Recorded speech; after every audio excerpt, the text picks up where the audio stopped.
আসসালামু আলাইকুম। আমরা আমাদের ফেসবুক প্রোফাইল দিয়ে কিভাবে একটি বিজনেস পেজ ক্রিয়েট করতে পারি সেটা অবশ্যই ইতিমধ্যে জেনে গেছি এবং শিখেও নিয়েছি।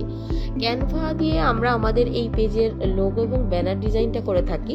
তো এটার জন্য আমাদের মূল যে বিষয়টা সেটা হলো সাইজ। চলেন দেখে আসি।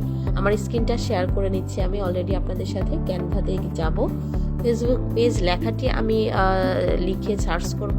তো এর মধ্যে দেখেন 851 বাই 315 পিক্সেল, এটাই হচ্ছে ফেসবুক মানে কভারের সাইজ, অথবা এটাকে আমরা ব্যানারও বলতে পারি। তো এটাই হচ্ছে মূলত এর সাইজ। তো আমরা এই সাইজটা ফিক্সড করে নেব, হ্যাঁ, নিয়ে এরপরে আমরা আমাদের ব্যানার অথবা কভার ডিজাইনটা রেডি করব। ঠিক আছে, তো এরপরে আসেন যে ফেসবুক পেজের যে আমরা লোগো ডিজাইনটা করব, এটার সাইজটা আমরা একটু দেখে নিই। যদিও হচ্ছে লোগো ডিজাইনের সাইজটা হচ্ছে 351 by 351 pixel, 361 by 361 pixel, but এখানে সেটা শো করছে না। এখানে ফেসবুক শেপ লোগো দেখাচ্ছে 500x500 পিক্সেল। আমি জানি না কেন এটা শো করছে না, বাট সাইজটা ওটাই আসে। তো আমরা সবাই যখন ক্যানভা দিয়ে ডিজাইনটা করব, আশা করছি এই বিষয়টা আমরা বুঝতে পেরেছি এবং এভাবেই সাইজটা সিলেক্ট করে নেব, নিলে আমাদের সাইজটা হয়ে যাবে। আসসালামু আলাইকুম।